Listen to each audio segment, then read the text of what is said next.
பஞ்சு ஜம்பிங் பண்ணுங்க ப்ரோ. செம்ம சீனிக்குது இன்னைக்கு. வாலி வெர்ஷன் இது ஒண்ணு பண்றோம். கடைசியா பாக்கறலாம் பாத்துக்கோங்க. இருப்பேன்னு நினைக்கிறேன். எப்படி நான் உங்க உயிரை வாங்காம நான் சாக மாட்டேன். என்னடா சொல்றீங்க? என் உயிர் என்கிட்ட இல்ல, அவங்ககிட்ட இல்ல. 170 அடியில இருந்து குதிக்க போறோம். 2000 ரூபாய் 200 ரொட்டி. எப்ப பார்த்தாலும் சாப்பாடு சாப்பாடு. செயின் பொக்லிங் மூலமா நம்ம தூக்க போறாங்க மேல இருந்து திடீர்னு கீழே குதிக்க போறோம். அதுக்கு நம்ம கீழே இருக்கலாமே. நான் இப்பதான் ஃபர்ஸ்ட் டைம் குதிக்க போறேன். நெக்ஸ்ட் ஏதாவது ஒரு நல்ல வீடியோ பண்றதுக்கு இன்ட்ரெஸ்டிங்கா இருக்கணும், கிரேசியா இருக்கணும், சூப்பரா இருக்கணும். அந்த மாதிரி ஒரு கமெண்ட் பண்ணுங்க. இப்படி கேளு. கட்டா போட்டு தலாந்துக்கு வந்துட போகுது. ஆகாசத்துக்கு போயிட போறேன்.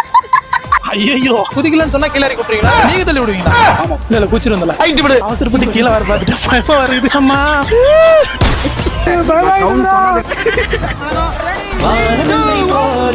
இளமையடா தினம் புதுமையடா அதை அனுபவிடா. மனுஷன் மயக்கம் போட்டாரு. ஒரு சைடு உயிர் போய் வந்துருச்சுடா. சூப்பரா இருந்துச்சு எக்ஸ்பீரியன்ஸ். நீ குதிவானா?